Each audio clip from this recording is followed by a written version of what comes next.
I went to my cousin's birthday party, and everything was going joyously as expected until 10 p.m. I informed my cousin of my departure, but he insisted that I spend the night at his house. However, my mom had told me not to sleep over for reasons best known to her. I didn't want to upset my cousin, nor did I want to disobey my mom.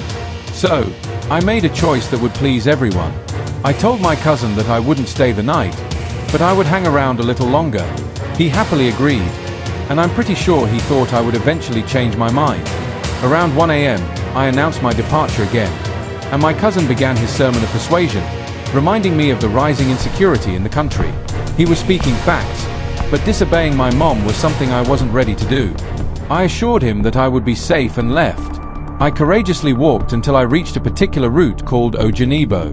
Ojanebo is a community pond in the Nsukka area of Enugu State. Rumor had it that a man who couldn't repay a bank loan had jumped into Ojanebo when the bank threatened to claim his properties. No one knew he had jumped into Ojanebo. He was declared missing and searched for over 5 days. It was on the 5th day that his body was found floating on the surface by a woman who had gone to fetch water. After his death, another rumor arose that his spirit hovered around Ojanebo, appearing to people who passed the route late at night. As I approached Ojanebo, the thought struck me, and my whole body began to shake. The night was as silent as a graveyard. All I could hear was the tapping of my feet on the ground. I wished I could just disappear and reappear at home. Just as I was walking, I suddenly began to hear footsteps behind me. That's when my heart started beating 100 times a second. Looking back wasn't even an option because I was terrified. I increased my pace and realized that the footsteps behind me were also trying to match my speed. That was when I knew it was time for a marathon. I quickly kicked off my slippers and started running. The footsteps also switched from walking to running, and that's when my feet broke the Guinness World Record for speed. I don't know how it happened, but I'm sure I was moving at the speed of light. As I was running, or should I say flying, I kept praying that my mom wouldn't take long to open the door.